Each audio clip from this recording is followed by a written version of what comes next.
Fala, meu amigo torcedor, minha amiga torcedora, tudo bem com vocês? Como vocês estão? Espero que estejam bem, espero que estejam tendo uma semana maravilhosa. Vamos lá para mais um vídeo falando aí da rodada do meio de semana, tá? Mas antes de tudo, se você ainda não é inscrito no canal, se inscreva no canal, clica aí no botão inscrever-se, pode clicar. Compartilhe o vídeo com seus amigos, deixe o like se gostou, se no final do vídeo não gostar do vídeo, pode deixar o dislike também, não tem problema. Beleza, recado dado, bora pro vídeo. Então vamos lá, a rodada de ontem, quarta-feira, nós tivemos a rodada do Brasileirão, começando com Flamengo e Internacional. Eu acompanhei o primeiro tempo desse jogo e devo dizer que o Internacional foi muito melhor que o Flamengo, tá? Jogou muito mais, teve mais oportunidades, na minha opinião, é claro, né? Fez o gol, né? Infelizmente tomou ali o gol de empate, mas o Internacional esteve mais próximo de vencer a partida do que o próprio Flamengo, tá? Isso pelo menos no primeiro tempo, acompanhando o primeiro tempo. Segundo tempo fui acompanhar o jogo o clássico entre São Paulo e Santos, mas o que eu vejo do Flamengo, acompanhando os jogos que eu tenho acompanhado, o Flamengo não está jogando bem, o Felipe Luiz não está conseguindo fazer esse time do Flamengo jogar. Eu vi mais uma vez, eu vi um lance, o Paquetá tirou um gol do Carrascal vindo sozinho, o Paquetá subiu totalmente despropenso, ruim, cabeceou de forma horrorosa, medonha, sendo que tinha um jogador do Vasco, acho que era o Carrascal, se não me engano, que estava vindo para pegar sozinho ali, podia só dominar a bola, dar um tapa para ele ali no meio, e o Paquetá ali com mais firmeza, com mais posição, fazer o gol. Então, para mim, né, uma displicência muito grande do Paquetá na rodada, tá? Em todo caso, o Flamengo ainda não está na zona de rebaixamento, isso porque o Cruzeiro está jogando agora, por enquanto ele está perdendo por 2-1 para o Curitiba, está nos 30 do segundo, tá chegando aos 30 do segundo tempo. Se o Cruzeiro vencer a partida, o Flamengo vai ser o primeiro time fora da zona do rebaixamento, fica numa situação muito incômoda, é ruim, tá? Mas é o começo, as primeiras rodadas, de fato, as primeiras rodadas, mas quem já viveu essa situação de estar na zona de rebaixamento sabe que quando você cai lá embaixo é difícil sair, um pé no saco para sair. Então, quanto antes você se livrar dessa situação incômoda, melhor. Tá? No caso, o Santos já está na zona de rebaixamento, o Corinthians está na zona de rebaixamento. Então, são times aí que, se não abrir o olho, pontos perdidos agora podem valer lá na frente. Seja para você ganhar o título, seja para você escapar da zona do rebaixamento. Então, o Flamengo precisa abrir o olho, precisa melhorar esse futebol que não está bom. Tá muito ruim o futebol do Flamengo. Depois nós tivemos Red Bull Bragantino e Atlético Mineiro. Red Bull Bragantino ganhou por 1-0. Tivemos Remo e Mirassol, empate de 2-2. O Remo abriu 2 gols de diferença para o Mirassol, jogando lá no estádio de Remo, que eu não lembro agora o nome. O Remo saiu, fez 2 gols, estava com a partida ali ganha, acabou cedendo empate. O Mirassol, que é um bom time, é um time que é difícil de você vencer, é um time que acaba complicando um pouco, e conseguiu aí um empate. Mas o Remo mostrou ali que é um time que subiu não só para cumprir tabela, viu? O Remo mostrando aí que veio para ficar, veio para brigar para ficar aqui na primeira divisão. E é bacana, né? Bacana a gente ver um time que veio aí da famoso, o time que subiu para cair, tinha muito isso antigamente, né? O Remo mostrando que não, que ele vai brigar para ficar aqui em cima, né? Tomara que continue, né? Tomara que o Remo permaneça aí na Série A, tá bom?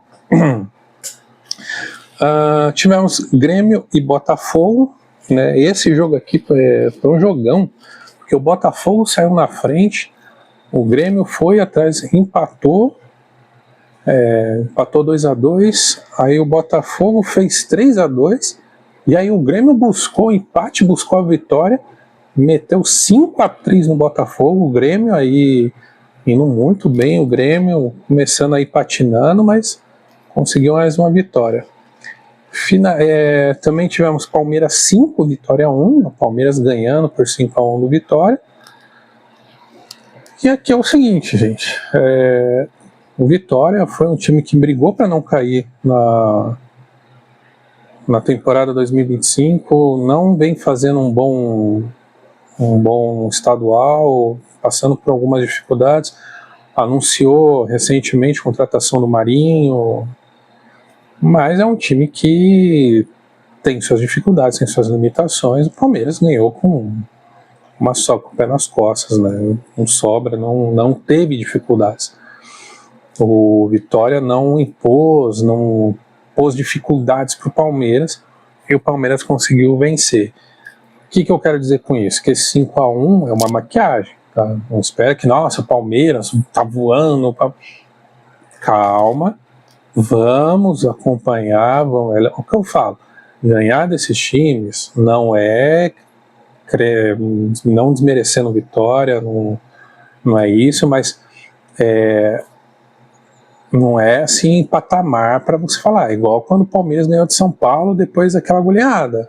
O Palmeiras, cara, o São Paulo entrou para não ganhar o jogo. Então, contra o Vitória a mesma coisa. Quero ver se o Palmeiras realmente, de fato, aí vai conseguir engrenar.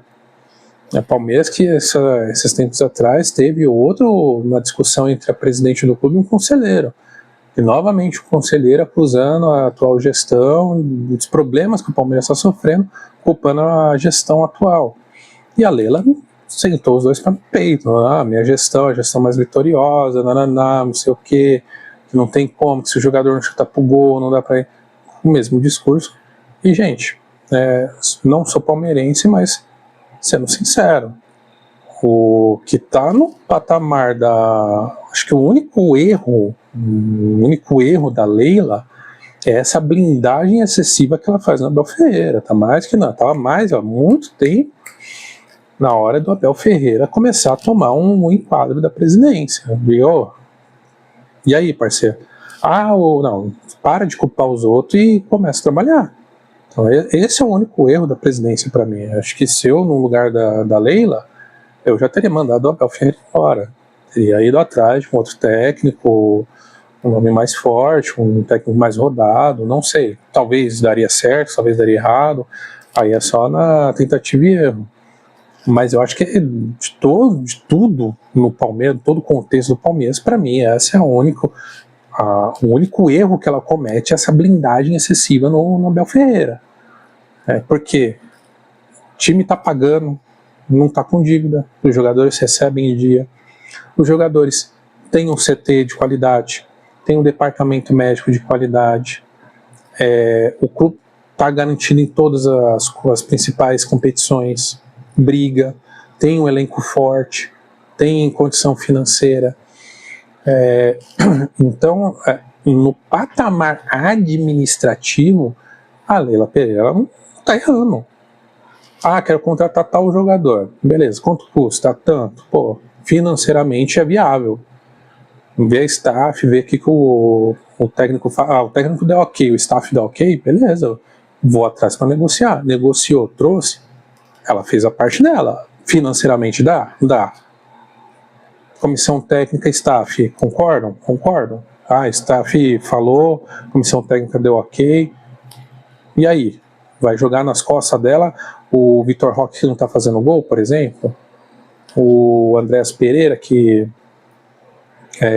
não está jogando bem? O Felipe Anderson, que se machucou?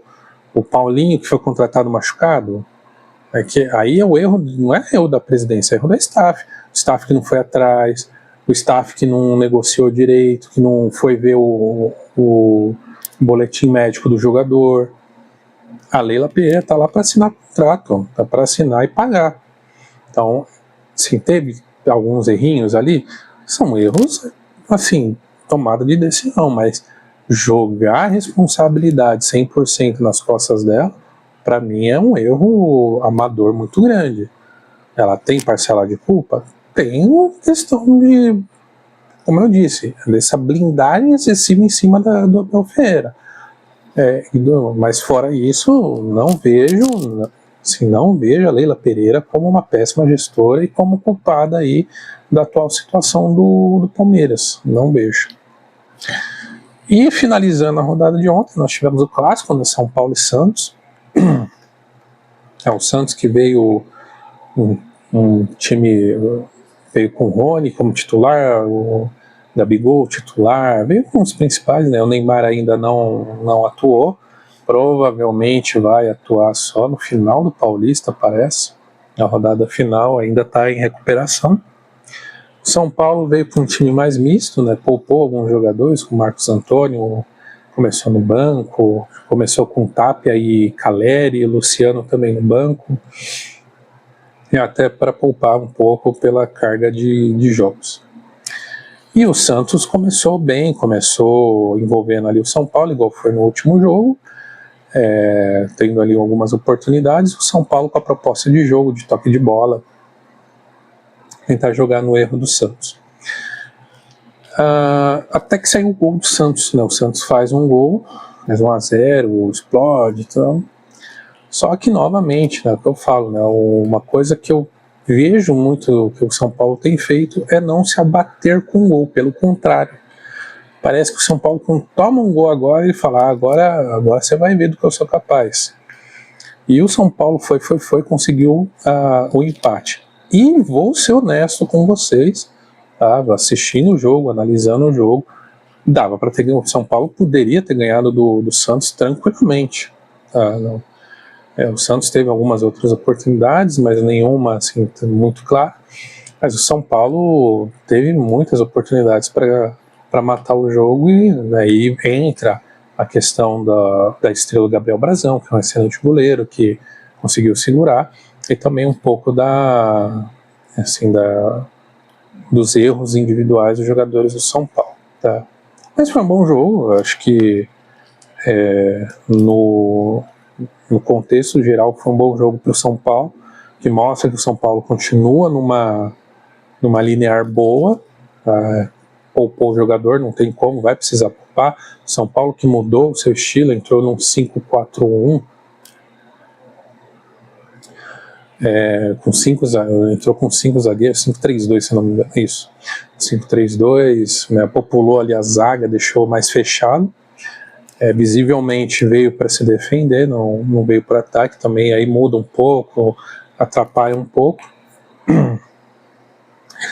Mas mostra que o São Paulo aí vai ser um time que parece, né, com todas as mudanças que o Henry está fazendo, mandou mais gente embora, mandou a própria filha dele embora do São Paulo, demitiu ela, estava num cargo lá que ela não sabia exercer, enfim.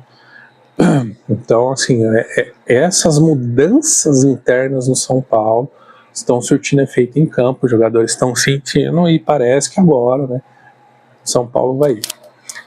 Uma notícia, né, o Crespo, junto com a diretoria, me informou a diretoria que afastou um jogador, disse que não vai usar o jogador não está bem, está fora de forma, não está apresentando bom rendimento nem em campo, nem nos treinamentos, então afastou. É um jogador que quase foi negociado, que é o Alisson. Então o Alisson está treinando com o elenco, mas está fora dos planos do Crespo. Então provavelmente aí o Henry já deve ter conversado com o empresário do Alisson e falado, traz uma proposta que a gente vai vender, tá?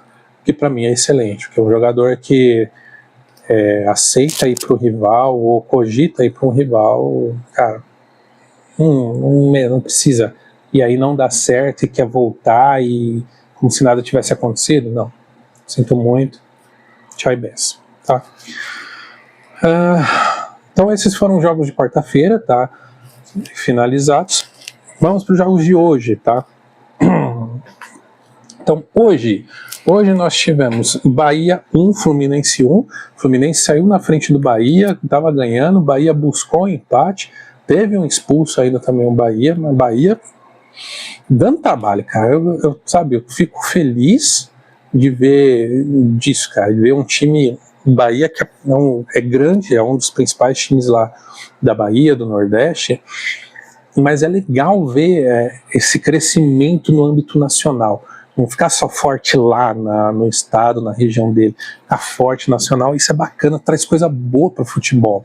Traz uma dinâmica que você fala, antigamente você fala, pô, vai pegar uma Bahia, né, vitória certa. Hoje não, cara. Puta, vou pegar o Bahia, nossa, que dor de cabeça, o time joga bem, saiu perdendo, buscou empate, cara. É bacana, isso é bom pro futebol, isso é uma delícia de ver, cara, é muito bom, é gostoso de ver isso. Tivemos Vasco e Chapecoense, também empate de 1-1.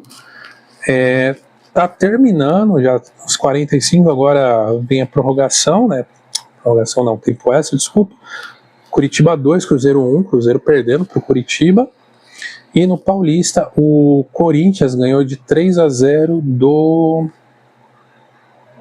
Capivariano. 3-0 para o Corinthians, era um jogo estava atrasado, agora todos os times no Campeonato Paulista estão com 6 partidas. Tá? Vou passar aqui a classificação do Paulista, como que está a tabela. Deixa eu abrir aqui rapidinho. Então no Paulista está assim.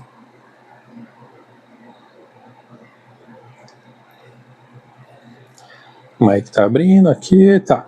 Novo Horizontino em primeiro, com 13 pontos, seguido do Palmeiras com 12, Red Bull também com 12, Corinthians em quarto com 11, empatado com o Guarani em quinto.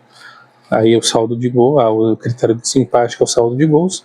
A Portuguesa em sexto com 9 pontos, o Mirassol em sétimo com 8 pontos e o São Bernardo em oitavo com 8 pontos. Os mesmos 8 pontos que o Botafogo de São Paulo tem, porém o São Bernardo tem saldo de gol zerado, o Botafogo tem saldo de gol menos 5. Tá? Esses são os 8 primeiros colocados, seriam os clubes que estariam classificados para as oitavas. Tá? Se terminasse hoje, os clubes que cairiam: o Velo Clube em 15º com 4 pontos e a Ponte Preta em último lugar com apenas 1 ponto. Ponte Preta que está com a pior campanha, 1 empate e 5 derrotas. Tá? O Velo Clube tem 1 vitória, 1 empate e 4 derrotas. Tá? Então, esse é a classificação do Paulista. Tá? Vamos para o Brasileirão? Então, vamos lá para o Campeonato Brasileiro. Vamos ver aqui a classificação. Lembrando que Coritiba e Cruzeiro ainda estão jogando, tá? Mas provavelmente, se mantiver assim, vai tá para acabar já o jogo. Então, vamos ver. Bom, vamos lá. Hoje eu infelizmente não pude acompanhar nenhum jogo, tá? Mas vamos lá. Em primeiro, Red Bull Bragantino com 6 pontos. Seguido do Palmeiras em segundo com 4 pontos, e aí vem uma galera com 4 pontos. Então vem Palmeiras, Chapecoense, Mirassol, São Paulo, Fluminense, Bahia e Bahia. Tá? Até o 7º colocado está empatado com 4 pontos. Aí entra o critério de desempate. Então hoje os 4 primeiros: Red Bull Bragantino, Palmeiras, Chapecoense e Mirassol. Em quinto, São Paulo. E aí, do 6º até o 11º, que seriam os classificados para a Sul-Americana: Fluminense, Bahia, Botafogo, Grêmio, Atlético Paranaense e Coritiba. Esses são os 11 primeiros colocados. Tá? Na zona de rebaixamento, nós temos o Santos em 17º, Remo em 18º, Corinthians em 19º e Cruzeiro na última posição. Cruzeiro com 2 derrotas, o Corinthians com 1 derrota, mas o Corinthians tem um jogo a menos, junto com o Atlético Paranaense. São os 2 times que não jogaram nessa rodada, vai ser um jogo que vai ficar atrasado. O Remo tem um empate e 1 derrota, junto com o Santos um empate e 1 derrota. A segunda rodada, ainda está muito cedo, tá? Para falar muita coisa, mas essa é a classificação do Campeonato Brasileiro. Beleza, gente? Bom, falando das novidades, né? Então, provavelmente o Neymar deve estrear depois do Carnaval, tá? Então, provavelmente o Neymar, depois do Carnaval, ele já pode estrear. Está prevista a estreia dele no Santos, né? Estreia esse ano, né? Claro, né? Lembrando, né? O Arias está praticamente fechado com o Palmeiras. O Flamengo tentou entrar na negociação, porém o jogador disse que não jogaria em um rival do Fluminense, né, um rival direto no mesmo estado, né, que seria o Flamengo. Se for para ele voltar para o Rio, ele daria prioridade para o Fluminense. Mas está praticamente certo, então o Arias provavelmente, acredito que até esse final de semana, o começo da próxima semana, o Palmeiras já anuncia o John Arias. Tá? Em São Paulo, o lateral Lucas foi anunciado, já pode estrear na próxima rodada para o São Paulo, né? O jogador tinha contrato até junho com o Mirassol. O Mirassol só ia liberar ele depois do término do contrato, porém o jogador abriu mão do valor que ele teria a receber, que daria uns 800 milhões mais ou menos. Ele abriu mão desse valor para vir para já estrear pelo São Paulo, né? Bacana, bem o lateral direito. Cara, sendo melhor que o Cedric Soares, para mim já é excelente, tá? E o São Paulo não tem dinheiro, tá? Mas provavelmente vai ganhar uma grana aí com a venda do Alisson. Provavelmente vai ser vendido aqui no território nacional, já que a janela de transferência europeia já fechou hoje, acho que fechou hoje ou ontem, não lembro agora, mas fechou esses dias. Então provavelmente a Alisson será vendido para um time aqui no Brasil, se alguém quiser contratá-lo, né? Beleza, gente? Bom, vou falar um pouquinho da minha percepção. Santos tá mal, precisa melhorar o futebol, tá muito ruim o futebol do Santos. Se não melhorar, vai ser um ano que o Santos vai brigar para não cair. Corinthians começou bem, tá ruim no Campeonato Brasileiro, não tá bem, mas precisa aí dar uma guinada. Só que o Corinthians é um time de Copa, né? É um time montado para ganhar a Copa, só que ele corre muitos riscos no Campeonato Brasileiro. Então não sei aí o que o Corinthians vai fazer, se vai focar nas Copas, deixar o Campeonato Brasileiro aí de lado, ou se vai focar em uma Copa para focar nessa Copa e no Campeonato Brasileiro. Palmeiras precisa... que assim, Palmeiras ele joga bem, consegue umas vitórias, perde alguns jogos, vai perder, vai passar vergonha, mas é um time que consegue vitórias importantes, né? Com vitórias que mantêm ele ali nas brigas, né? Então, mas precisa mudar, o time precisa dar uma guinada, precisa criar novos ares aí mesmo, precisa melhorar, né? Quem sabe a chegada do Arias pode dar uma melhorada no time, dar uma movimentação melhor, tá? São Paulo continua ali na briga, né? Tá buscando ainda a fuga do rebaixamento do Paulista, que ainda corre risco. Eu particularmente, se eu sou o São Paulo, né, ali presidente do clube, o que eu faria? Garanto a não queda do Paulista, sem me preocupar com classificação para a próxima rodada, não me preocuparia com isso. Por que eu não me preocuparia com o estadual? Primeiro, porque tem um título, legal, mas o título do estadual,